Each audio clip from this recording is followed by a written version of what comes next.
nos Estados Unidos a acusação é a mesma. Falam pro Trump, pô, tá abrindo as pernas lá, tá fazendo muita coisa brasileira, a gente não tá ganhando nada. Entendeu? E não é dessa maneira. Os Estados Unidos realmente perdeu muita coisa aqui no Brasil no tempo que a gente virou as costas para eles.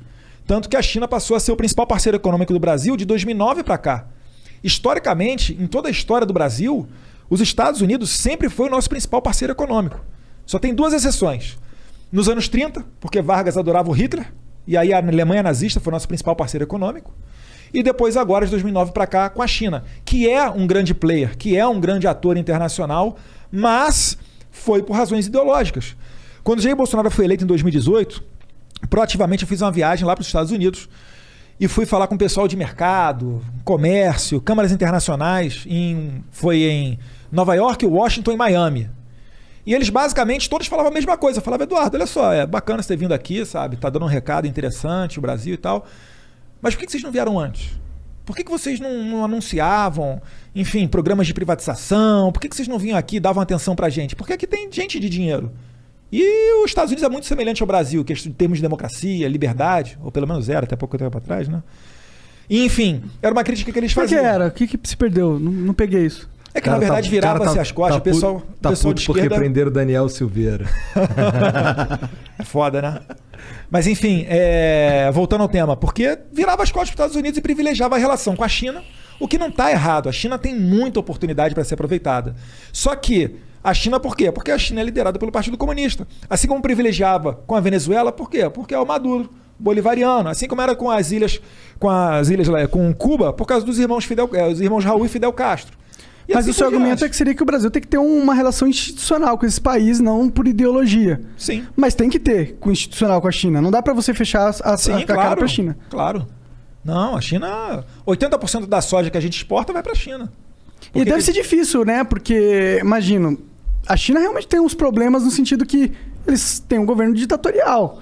Não é democracia, não é o que a gente está acostumado. Então, eu, como cidadão, como cara leigo, eu fico meio preocupado com a China crescendo muito, porque enquanto ela é um parceiro comercial e está aumentando o nosso mercado, eu acho ótimo. Mas a partir do momento que ela quer exportar um pouco da cultura deles no sentido de autoritarismo e dessas coisas, aí eu já não acho tão legal, entendeu? E isso me preocupa um pouco. Será que eles estão nessa vibe?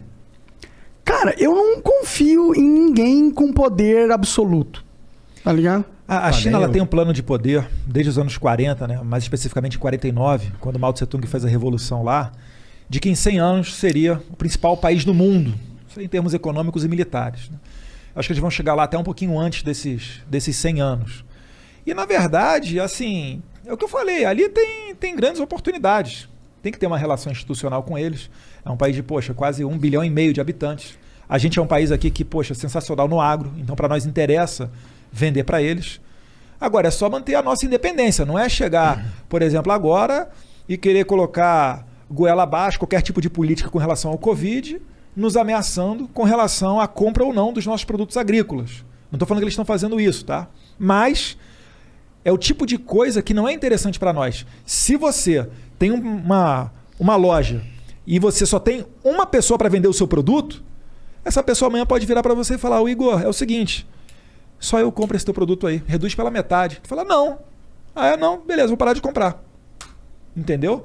Assim como era interessante você no mercado de ações investir numa ação só, no mercado mundial, que se joga esse jogo da geopolítica, não é interessante você ter só um comprador ou só um vendedor. Com certeza. Então o nosso trabalho é diversificar. É ter comércio com a China, com os Estados Unidos, com a União Europeia, com os árabes, com Israel. Enfim, é fazer aquilo que tem lógica de mercado e não fazer o que tem lógica de ideologia.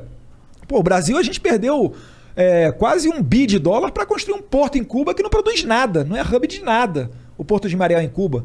A gente gastou, mais de 15 bi de real mole em Abreu e Lima, que não refina nada. E olha o problema que a gente está vivendo hoje com a Petrobras.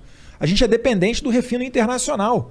É por isso que tem essa questão toda. Uhum. Não se pode abaixar, a Petrobras não pode abaixar tanto o preço, a ponto que fique desinteressante do investidor internacional mandar para cá o produto dele, porque senão ocorreria desabastecimento, mas também não pode elevar tanto a ponto de acabar com a nossa economia. Então são questões sensíveis que estão jogadas todos os dias.